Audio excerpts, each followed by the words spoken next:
Hola, buenas tardes. Antes que nada les voy a leer el protocolo de seguridad del auditorio. Se les recuerda que hay dos salidas ubicadas en la parte posterior del auditorio. Por favor, no obstruirla. Ante cualquier contingencia, ubicar la salida de emergencia que se encuentra frente al auditorio. Es importante mantener la calma para evitar un accidente. Recuerda, no corro, no grito, no empujo. Sigue las indicaciones del personal encargado de protección civil. Por otra parte, se les informa que se encuentran en un área de no fumar, así que, por favor, abstenerse de hacerlo, así como de ingerir alimentos y bebidas. Y también, por favor, apagar su celular o ponerlo en vibrador o en silencio. Pues, buenas tardes. Muchas gracias por venir a la charla.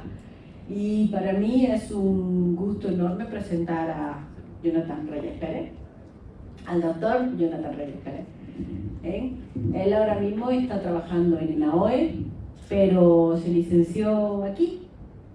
Él es egresado de la Escuela de Físicas y Matemáticas y después pues era cuando todavía no teníamos maestría aquí y entonces él quería hacer astronomía y tuvo que marcharse.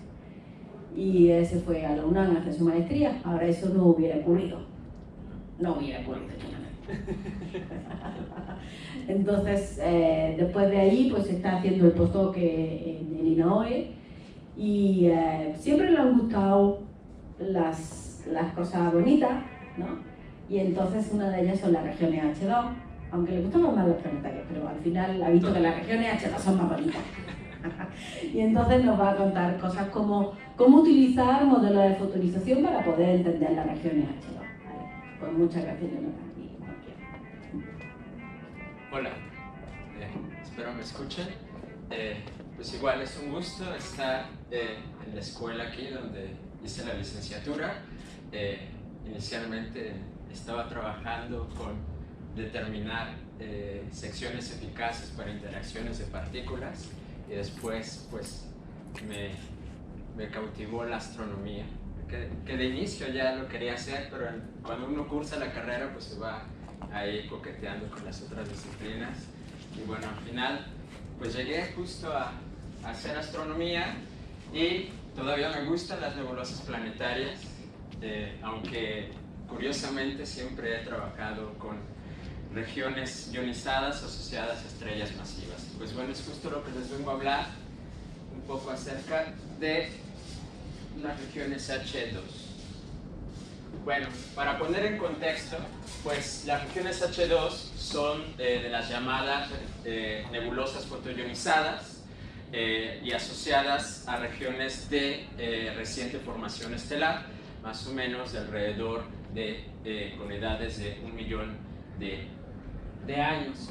Y estas nebulosas pues son ionizadas por los fotones que provienen de estrellas masivas, más o menos como desde 20 masas solares hasta 40 masas solares, y producen pues una gran cantidad de fotones ionizantes con la energía necesaria para ionizar de menos el hidrógeno, ¿no? Que son alrededor de 13.6 electronvolts. Y bueno, puede ocurrir que las regiones H2 se estén formando, se estén calentando, se estén haciendo brillar a causa de una sola estrella, o puede ser un pequeño grupo de ellas, como es el caso de la nebulosa de Orión, o puede ocurrir que sea un cúmulo con una gran cantidad de integrantes, ¿no? Pero todos ellos pertenecen o al menos las estrellas que están dando su energía al gas a sus alrededores son estrellas masivas. Sus temperaturas van más o menos entre 25.000 grados Kelvin hasta los 50.000 grados Kelvin. Son tipo espectral, que en astronomía se les llama tipo O, B, asociándole este tipo de temperatura. La morfología que podríamos nosotros observar pues va a variar, va a depender de acuerdo a la distribución de gas, de densidad,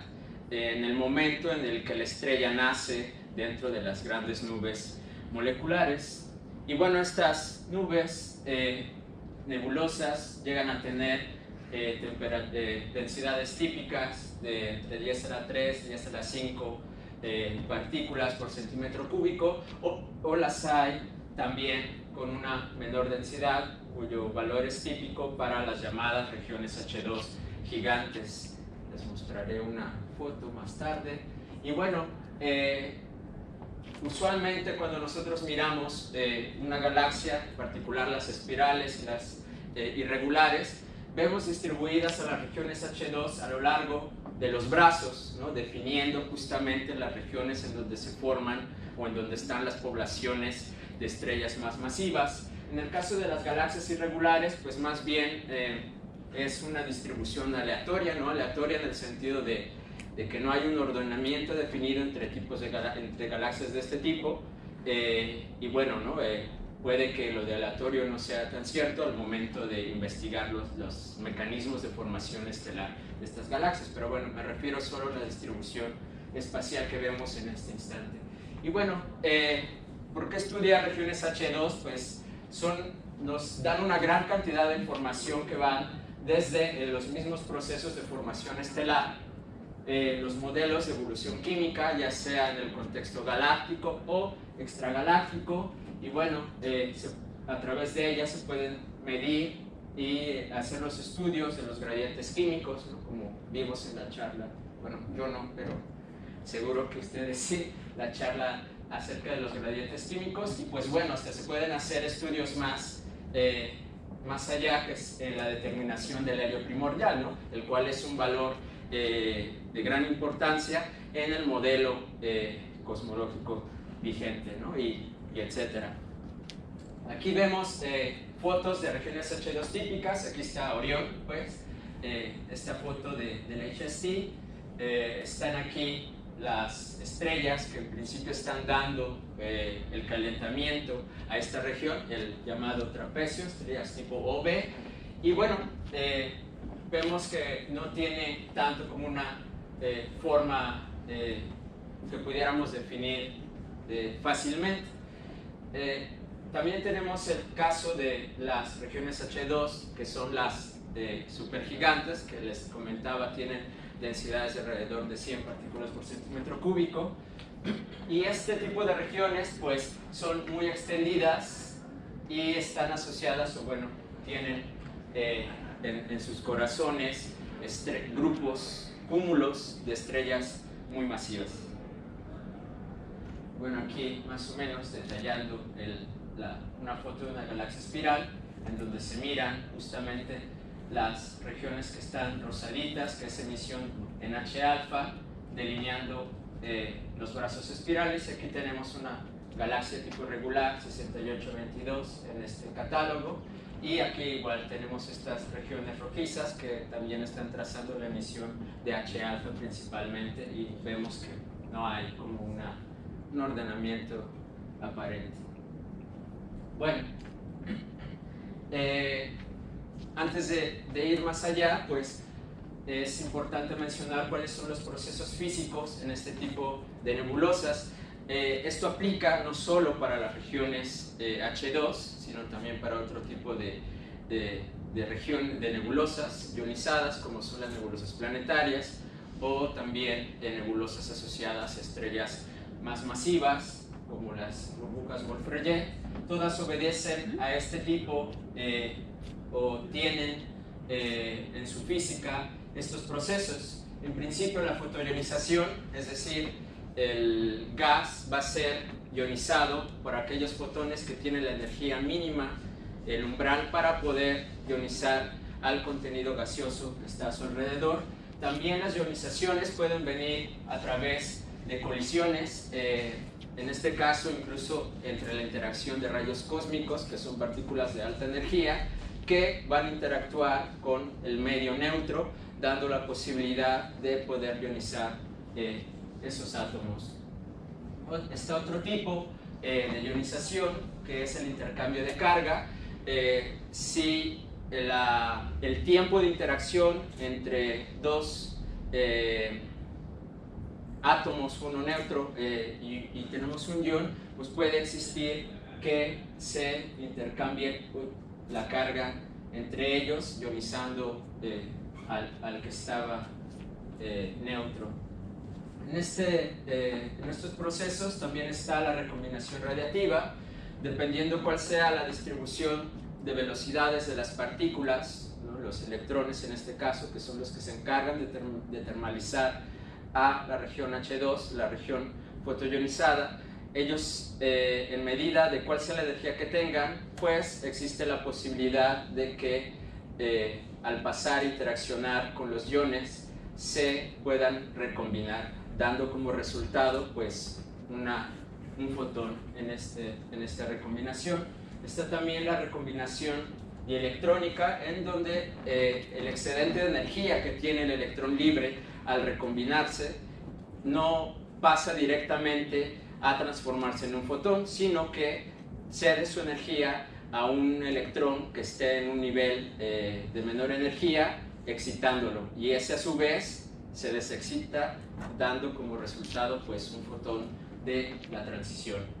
Y bueno, cada uno de estos procesos de intercambio de energía, ¿no? Procesos atómicos que están en esta sopa de iones y átomos y electrones, pues existe la radiación libre-libre, que es por simplemente la aceleración de cargas, ¿no? En este caso de los electrones, dando como resultado una emisión de continuo. Tenemos la radiación ligado-ligado, que es simplemente que pasa un electrón de un nivel excitado a uno de menor energía, y da como resultado la emisión de un fotón, de la energía o la diferencia de sus niveles.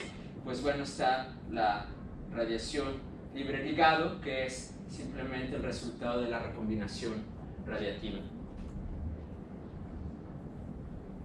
Todos estos procesos los podemos meter en dos cajitas para describir los procesos físicos de las nebulosas fotoionizadas. Mencionamos justo están los procesos de ionización, de recombinación, y los procesos que pues bueno, a su vez van a dar el calentamiento o el enfriamiento dentro de la nebulosa fotoionizada. Al final, los procesos de ionización y recombinación nos van a dar como resultado estimar las fracciones iónicas del contenido químico de estas nebulosas. Y por otro lado, el calentamiento y el enfriamiento pues nos van a dar la oportunidad de determinar o estimar la temperatura electrónica, es decir, pues la distribución de energía de los electrones que están libres en esta nebulosa. Y al final, teniendo fracciones iónicas con temperatura electrónica, podemos hacer la determinación de abundancias químicas, que es lo que al final nos suele interesar más cuando estudiamos las regiones H2. Bueno, las ecuaciones básicas que engloban todos estos procesos y que son lo básico para entender cómo evoluciona en el tiempo una región H2, pues están dentro de la ecuación de transporte radiativo, equilibrio de fotoionización, equilibrio térmico y equilibrio estadístico o el balance detallado.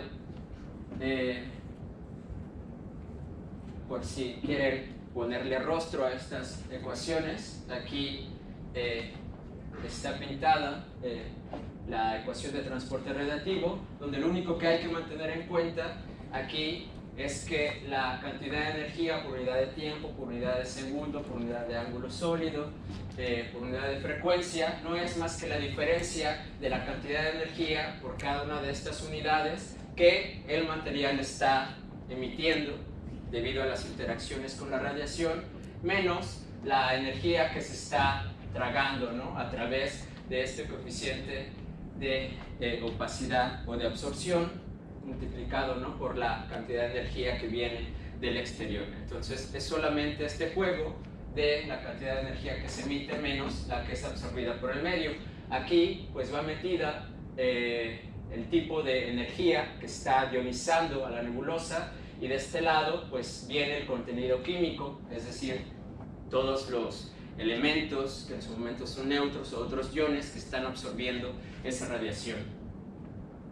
El equilibrio de fotoionización lo que nos establece es que en un tiempo menor al tiempo evolutivo o dinámico de la región H2, se establece que la cantidad de fotoionizaciones por unidad de volumen, donde aquí tenemos la cantidad de fotones ionizantes, va a ser igual a la cantidad de recombinaciones por unidad de volumen, en donde están involucrados pues los elementos que se van a recombinar con los electrones más un coeficiente de recombinación que depende de la temperatura, ¿no? Mientras más rápido vayan los electrones en la región H2, pues va a ser menos fácil que se recombinen, ¿no? Es evidentemente una función de la temperatura. El equilibrio térmico, aunque tiene aquí una forma bastante como trivial, es simplemente igual después de un cierto tiempo, menor al tiempo evolutivo de la región H2, se tiene que la cantidad de energía ganada por unidad de volumen es igual a la cantidad de energía perdida por unidad de volumen, pero aquí dentro de la energía ganada pues van todos los procesos que están calentando a la región H2, ya sea por fotones, ya sea por rayos cósmicos, ya sea también por autoionización, etcétera, ¿no? Es decir, todo aquel proceso que esté involucrado en darle energía a los electrones. Y por otro lado, pues están aquí las pérdidas, que es básicamente cómo se pierde la energía. La energía en este tipo de regiones pues se va a perder por la emisión de línea principalmente. Es decir, la nebulosa es opaca a la radiación ionizante ultravioleta, pero es ópticamente delgado a la radiación de menor energía, como en el óptico principalmente, de ahí que toda esa energía pues puede pasar a través del gas sin ningún problema y perdiéndose la energía a través de la emisión de líneas, ¿no? Que es lo típicamente que utilizamos. Y finalmente está el equilibrio estadístico, el balance detallado, en donde tenemos simplemente lo que nos cuenta esta ecuación es, de un lado tenemos, fijándonos en un cierto nivel de un átomo o de un ion, yo quiero saber todas las formas de llegar a ese nivel y lo puedo hacer a través de recombinación llegando de un nivel excitado mayor o directamente la transición libre ligado, o puedo llegar a través de una radiación espontánea, como es el término que está aquí. Estos son los coeficientes de emisión espontánea de Einstein, y de este lado están los coeficientes de colisión, que son procesos justo entre los electrones libres con los iones, dando como resultado al colisionar un intercambio de energía que me puede llevar un electrón de un estado de menor energía a otro mayor, o viceversa, ¿no? Uno puede desexcitar luego a través de colisiones. Y es básicamente lo que se cuenta entre estas ecuaciones, ¿no? De un lado están todas las maneras de llegar a un nivel M, y del otro lado están todas las maneras de salir de ese nivel M, ¿no? Es lo que se está aquí equilibrando. Y bueno, lo que quiero llamar la atención es que en todos lados pues están las densidades, las funciones de temperatura, no solamente en la ecuación de equilibrio estadístico, sino aquí también las emisiones de línea van a depender de cuál sea la cantidad del ion o del elemento que esté presente. Así también aquí va a depender de la cantidad de elementos que estén disponibles a ser ionizados, de la cantidad de fotones ionizantes, etc. Lo que quiero englobar con estas ecuaciones es que todas están correlacionadas, y para poder yo estimar o averiguar cómo evoluciona una región H2 o una región fotoionizada en general, pues debo resolver un sistema de ecuaciones que involucre a estas cuatro ecuaciones de tal manera que yo pueda seguir en el tiempo cómo evoluciona.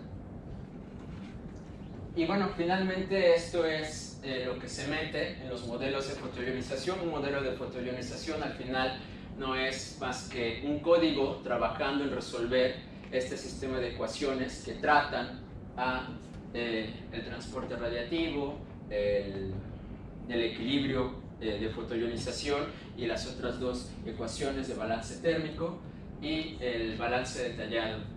estas ecuaciones pues se tienen que resolver para cada especie química, lo mismo, el balance de energía y pues la ecuación de transferencia. Para poder hacerlo, al final, una vez que se establece pues el código con la manera o los métodos numéricos para resolver las ecuaciones o los sistemas de ecuaciones, usualmente lo que se necesita de entrada es definir el campo ionizante, ya sea a través de la luminosidad, que es la cantidad de energía, por unidad de tiempo de la fuente ionizante, su temperatura, el flujo ionizante o algún otro parámetro en donde se estén relacionando la cantidad de fotones ionizantes.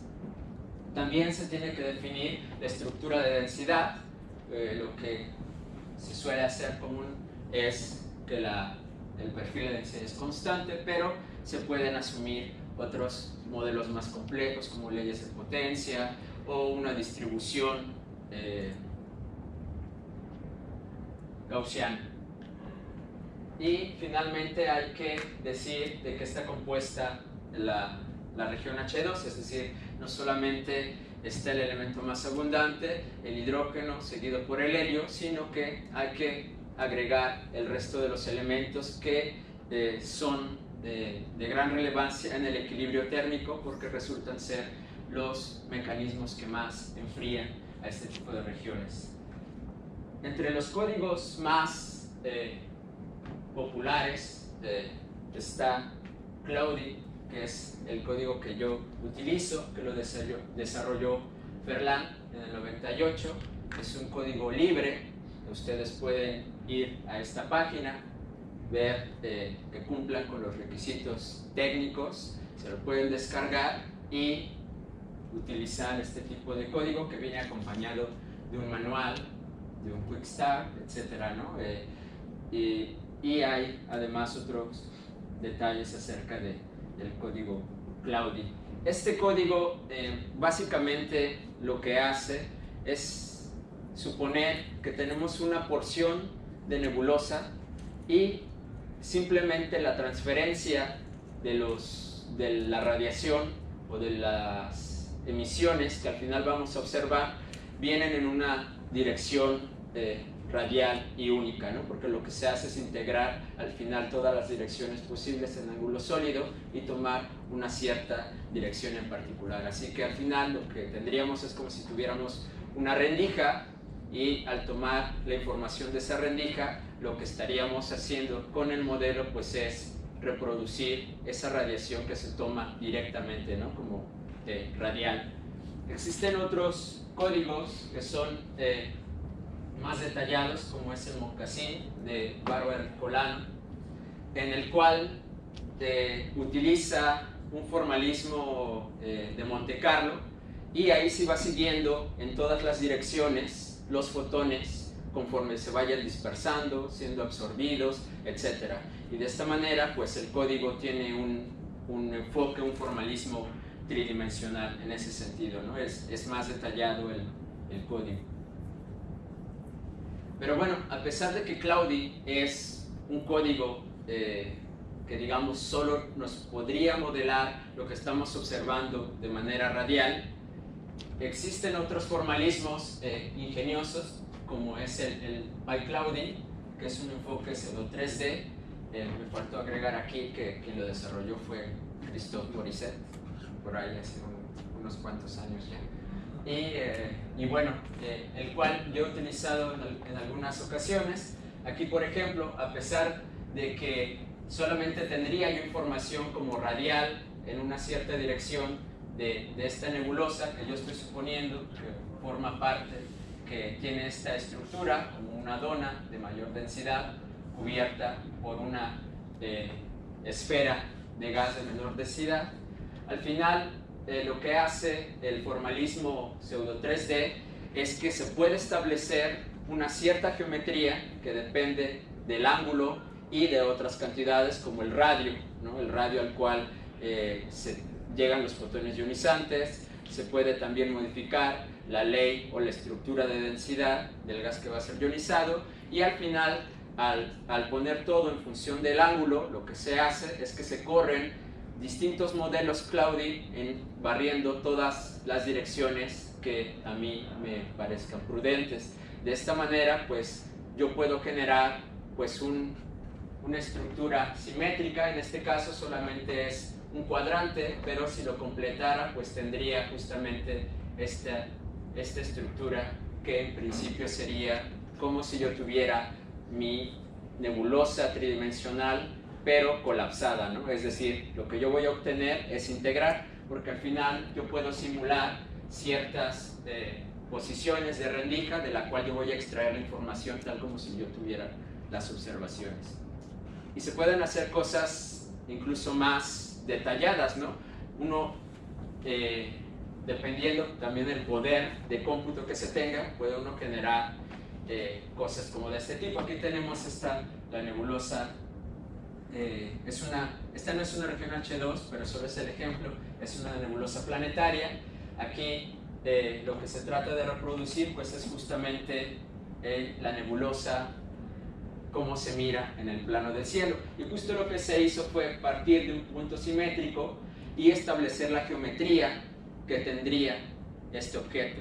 Al final se corren los diferentes modelos de Claude, y lo que se hace es luego sumar y colapsar todos esos modelos que van variando según el ángulo, y lo que me da pues es esta estructura que pues se parece bastante a lo que se está observando, ¿no? Igual se puede pintar con colores RGB que correspondan a las distintas emisiones de línea que a mí me interesan. Bueno, ¿cuál es el proceso para modelar las nebulosas una vez que yo escojo o construyo mi código de fotoionización? Pues bueno, esta caricatura siempre me gusta mostrarla porque es muy ejemplificativa de lo que se hace. Inicialmente, pues, tenemos el código de fotoionización que va a necesitar, pues, de los ingredientes que les había comentado antes, ¿no? ¿Cuál es la radiación ionizante, la distribución de gas, las abundancias químicas y una cosa también muy importante que no mencioné antes, pero que son los datos atómicos, ¿no? Los datos atómicos tienen que ver con justamente estos coeficientes que solamente dependen de la estructura de los iones y de los átomos, ¿no? Mientras más mayor sea el número atómico de un átomo, pues cada vez se va complicando la cuántica, ¿no? Las secciones de interacción, los valores de excitación colisional, etc. Y pues ese es un trabajo del cual se necesita mucho a la gente que calcula los datos atómicos, los cuales se agregan al código junto con los métodos numéricos adecuados, ¿no? Los procesos físicos, ¿no? Que en principio ya mencioné al inicio.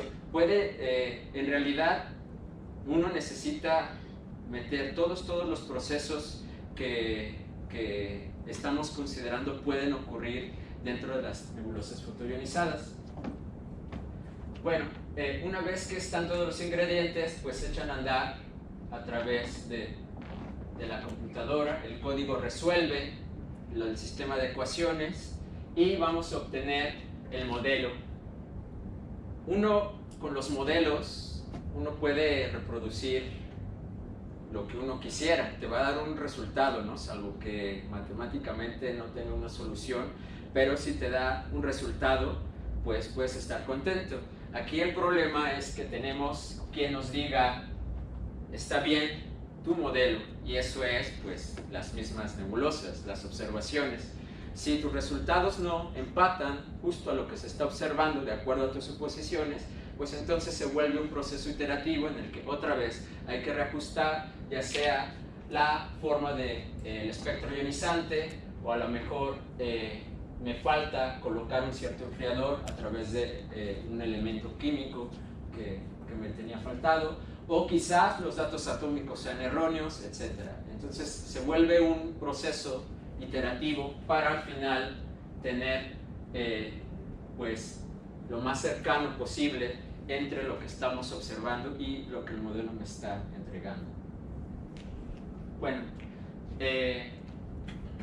voy a tomar como ejemplo el trabajo que estoy desarrollando ahorita, que se trata de inspeccionar la estructura de temperatura en regiones H2 y luego ver cómo eso impacta a la determinación de abundancias químicas en las regiones H2. Y pues bueno, este trabajo lo estoy haciendo con gente del INAOE, Mónica, Gisela y Carla. Y bueno, se pueden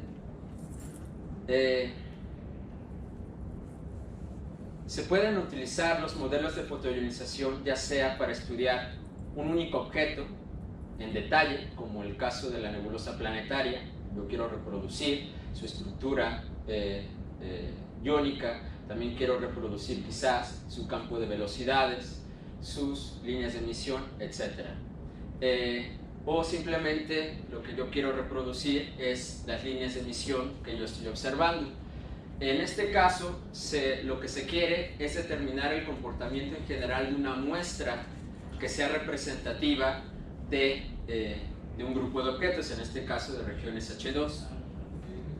Para ello, lo que se suele hacer es no utilizar un único modelo, sino correr una malla, ¿no? Tener una malla de modelos que representen o que tengan las propiedades más características de estos objetos.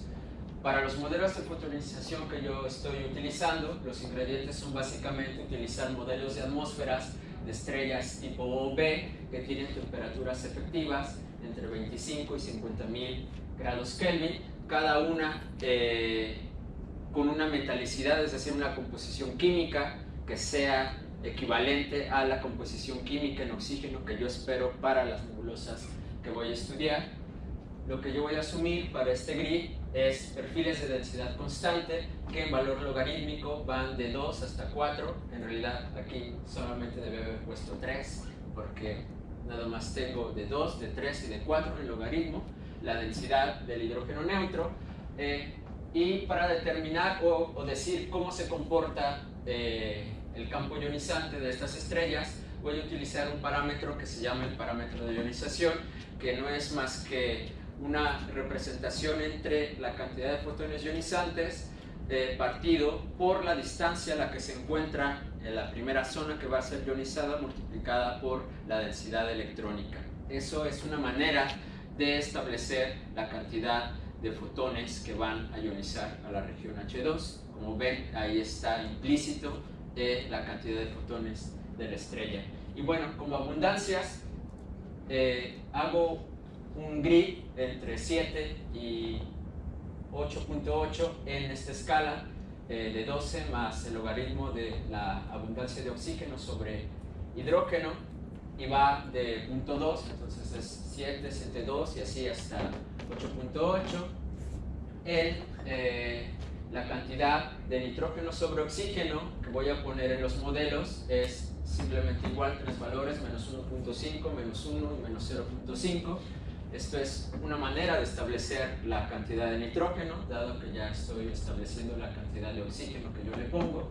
Y aquí están las maneras en que se pusieron el resto de las abundancias que van a tener importancia en el estudio que yo requiero y que en general dentro de las nebulosas son los enfriadores más importantes: el carbono, el azufre, el cloro, el neón, el argón. En principio el carbono está escalado con el nitrógeno, que a su vez está escalado con el oxígeno, de acuerdo a una recetita de Valesaria del 2016, y estos valores son basados en las observaciones de Gisela, del trabajo que está en preparación, en donde lo que ella hizo fue calcular los cocientes de estas abundancias respecto al oxígeno y ver cuál era básicamente el valor que se espera para estos componentes. Una vez que muestre las gráficas les puedo hablar más acerca de por qué esperamos que todas tengan este valor para estos elementos. Y bueno, también entre los ingredientes está el polvo. Es un polvo hecho típicamente de silicatos y que está escalado también de acuerdo a la composición química que está dada por el oxígeno. Y el formalismo en el cual están resueltos o puestos los modelos es una geometría llamada tipo plano paralelo. Esto quiere decir que la distancia entre la estrella y la primera zona que va a ser ionizada va a ser mucho más grande que el espesor de la nebulosa que va a ser modelada, que es más o menos